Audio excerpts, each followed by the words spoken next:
سلامونه جوړ تازه.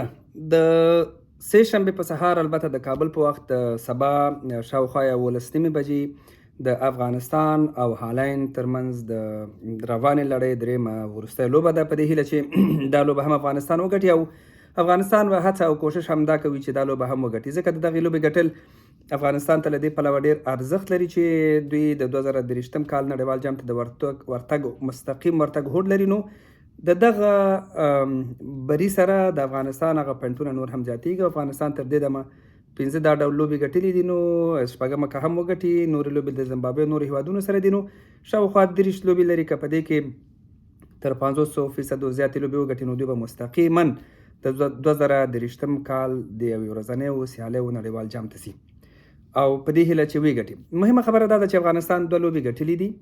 سبا یې آخري لوبه ده، د هالند سره لوبه ده. افغانستان کوربه هیواد دی.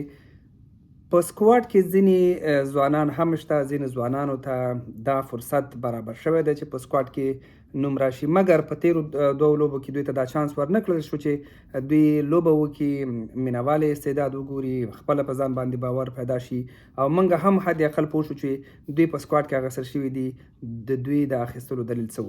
نو هیله دا ده چې دوی باید سبانۍ لوبه کې دوی ته د لوبو چانس ورکړل شي، په دې هیله چې دوی د دغه چانس نه پوره استفاده وکړي، ځان هم ټیم ته هم منیجمنت ته هم د کرکټ مینوالو ته ثابت کړي او دا وښیي چې دوی په خپل استعداد باندې تر دغه ځای را رسېدلي دي. البته یوه خبره کومه، شاید کپټان او مدیریت په دې فکر کې وي چې دا لوبه د درېیمه لوبه هم باید افغانستان وګټي، ځکه ګټل مهم دي، شک نشته په دې خبرې کې.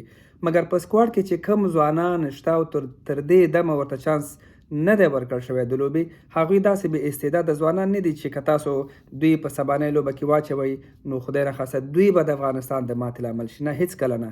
دوی استعداد لري، که بیټسمینان دي د بیټینګ ښه استعداد لري، که بالران دي د بالینګ ښه استعداد لري او د دې ترڅنګ په تیرو 2 لوبو کې ځینې لوبغاړي ښه نه دي ځلیدلي، نو یو ښه چانس دا دی چې هغوی د کېنول شي او دغه ځوانانو ته د چانس ورکړل شي چې موږ هم حد اقل پوه شو چې دوی ولې په سکواډ کې اخیستل شوي وو.